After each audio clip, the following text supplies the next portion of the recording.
I'm James Vincent, one of the piano teachers of Vincent Music. I'm talking today to you about the circle of fifths and different things we can use with them, including tetrachords, major scales, major chords and primary chord progressions. It's a really useful tool, good concept to try to get your head around. So you may see these visual replications. You can Google them, any sort of image in a Google search. If you just type in circle of fifths, you'll get something like that.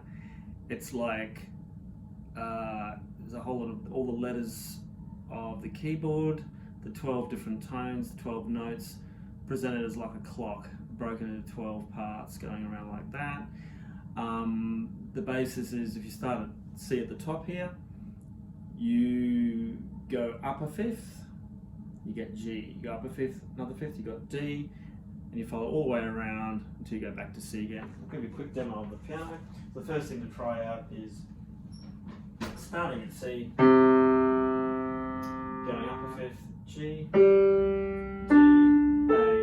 E, B, F sharp, C sharp, C sharp, A flat or G sharp. You can drop a few octaves down here, A flat, E flat, B flat, F, and you're back at C.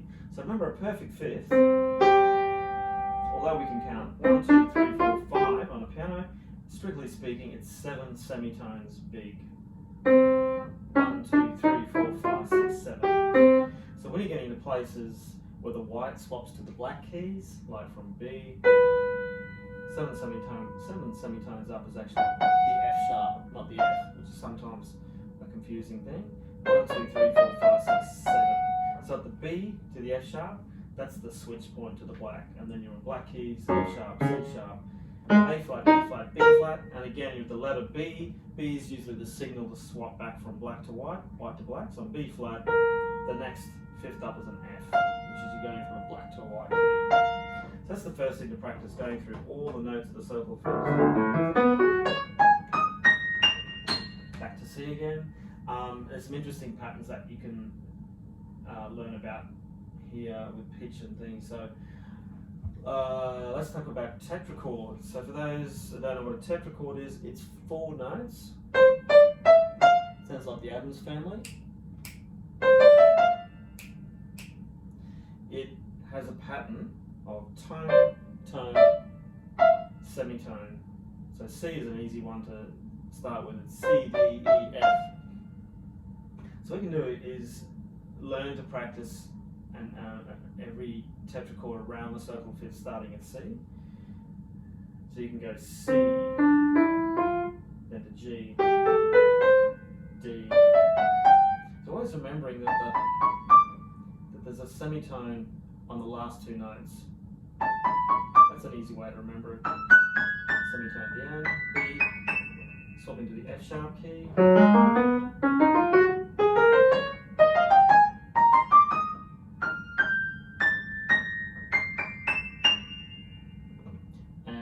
You're back at C again. So learning this drill, learning all the tetrachords, is useful to learn how to put a major scale together. And you may inherently see and discover these patterns yourself, but I've sort of learned over the years these patterns that it makes things easier. Like, for example, with the tetrachords you just learned, if you pair them all up, so C to G, they look the same. They're both white, white, white, white, or white, white, white, white. So they're a good pair to remember together. The next two, D and A, also look the same. White, white, black, white. Then the next two, E and B, also look the same. What have you got? E and B goes white, white, black, white. So they can be learnt together as pairs. You have normally have an exception, which is F sharp, black, black, black, white. There's nothing quite like that one. But then they start to pair up again. So if you put the D flat and the A flat, which are the next 2 notes around the circle, so we go D flat first, it's black, black, white, black. Then the next pair is E flat and B flat, which are black, white, white, black. Black, black, white, black. And then you have F, which is another exception. Notice the letter names happen to link together on a certain thing. So F and F sharp, nothing quite like those two patterns. But everything else, you can kind of, you know, that breaks down into about 5, what's that? There's 12 tetrachords, and about 5 of them look the same in the patterns of whites and blacks. So that makes things easier. Okay, and then once you get fluent at that, you can play all the tetrachords going clockwise around the circle. You can then pair them up to make major scales. So if you take the first 2 tetrachords, in fact the pairs we just talked about, you can learn them as scales, and that's quite a useful thing. But I'll show you how this works. So if we start at C, so we're putting C and G together. Now I'd recommend using no thumbs. Get that similar feeling between the hands. So that's C. Then now where your right hand is, this is the beginning of the next major scale, because it's the G. So you put your left hand where your right hand is. That's now the G, beginning of G scale, and your right hand's going up to the next tetrachord that you would have practiced before, which is D. So you've got a G major, there's a G and a D tetrachord together. Same again, get the left to replace the right. Move up to the next tetrachord, you've got D major scale. You find you can keep this going all the way around to every note on the circle fits. B, F sharp. Now C sharp's the next one, or D flat, but we're going to drop a few octaves so we can fit it in. A flat, E flat, B flat, F, and then you're back to C major again. And then about a minute, you should be able to play every major scale. It might take you a week, it might only take you a couple of hours to learn these patterns. So if someone says play A flat, A flat major, how do I do that? Get your hands in position, find the first tetrachord, put the next tetrachord above. So either by thinking a fifth away, because A flat and E flat are a fifth, or you can even think the last note, the first tetrachord, is actually a tone away from the right hand. That's actually a tone step.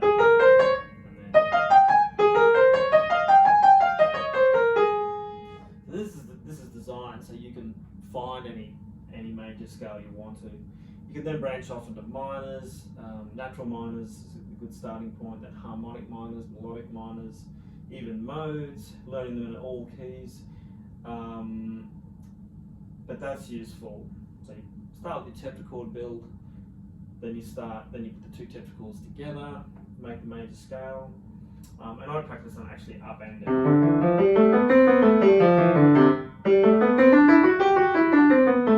It just bypasses the need to always learn them as a technical exercise. This is almost like a theory exercise by the way the blacks and white keys work.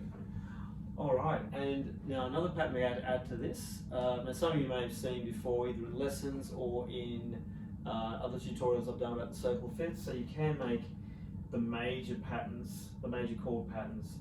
What's useful about this is there's 3 groups of 3 chords that look the same. So if you take your top of the circle, F, C, and G, F, C, and G, and these are all major chords. Notice they look the same. They're all a white pattern, which makes it an easy group to learn together. Then the next 3 around, the circle of fifths, D, A, and E, a white, black, white pattern.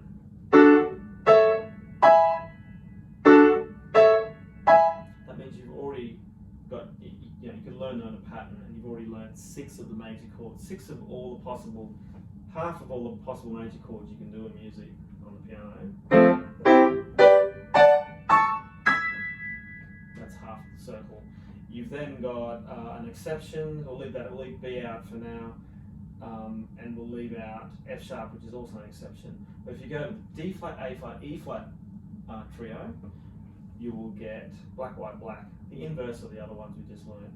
D flat, A flat, and E flat. Once you've got that pattern down, that's That's 9 out of the 12. 3/4 of all the possible chord combos. Everything else is exceptions. So you've got your B major, and your B flat. B is white, black, black. B flat is black, white, white. So they're sort of the inverse of each other. Then you've also got F sharp right at the bottom of the middle of the circle, which is all black. And when you've got those three, then you should be able to go around the entire circle. I'd practice these hands together. So starting at C.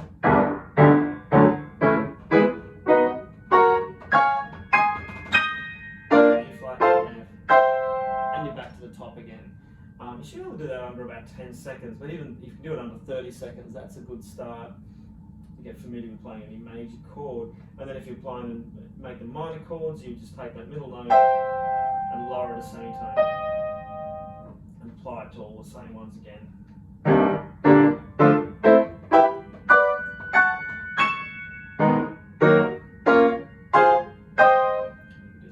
And it's good for songwriting. You've got all these chords. You could pull out random ones and try an A with a G with an E flat.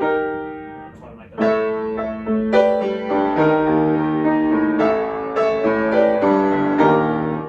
Just rather than limiting with just white note chords all the time, you can go into all these other keys, which is really interesting.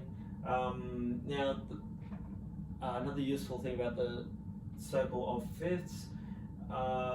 Is it's going to show you primary chords, and you can do all sorts of chord patterns. I'll start with primary chords patterns. If there's time, I might show you another set of chord patterns. But again, if you can learn these like drills, so you can go around every key, you'll be well versed. So when you do get pieces and come along to play them, your hands will be used to those patterns, those positions where they sit on the keys, even though they might look unfamiliar if you're trying to read them. Or even if you're hearing a song, you can try out these chords and see what chord is fitting. Now let's do, okay, so primary chords. So if you know, for those that don't know, a primary chord it's 1, 4, and 5 of a key. So it's C major, take your scale, take the 1 note, the 4 note, the 5 note, you build a chord on each. C, F, G. They're your 3 primary chords of C major. 1, 4, and 5, they're also known as. And you'll find in a piece of music in C major, you're very likely to find those 3 chords. In fact, they'll be probably the most common 3 chords in that piece. So it's good to learn that, so you can learn these primary chord progressions in all keys. C, now G, and D.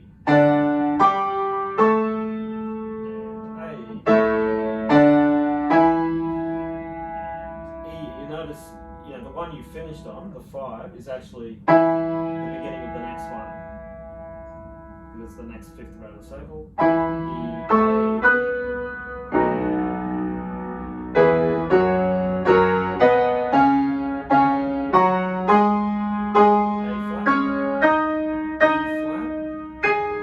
flat, B flat,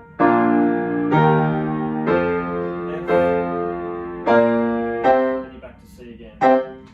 So that's really good. For things like sight reading, learning classical music, and even pop music, it's good to be versed in all those keys, the played by those primary chord keys and everywhere you can. Now I'll show you one more thing, which would be in a pop style. So a really common chord progression in pop would be, what is it, the 1, 5, 6, 4. There's a ton of music that's written like that.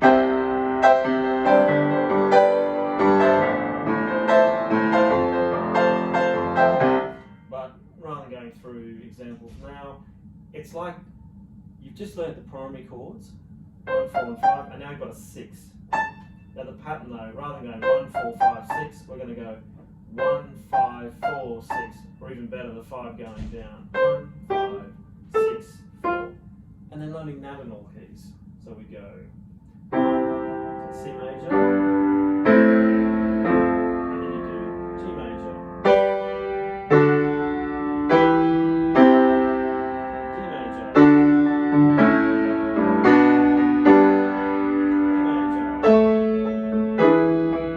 major,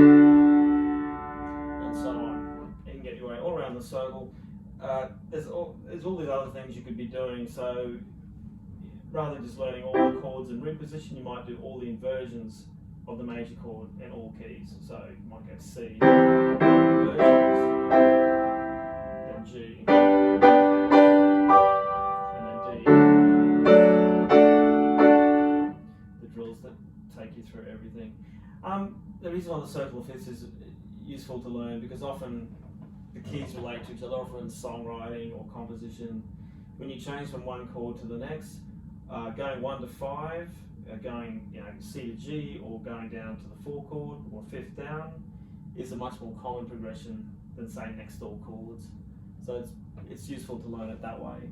So anyway, hope that's been useful for you, and catch you next time.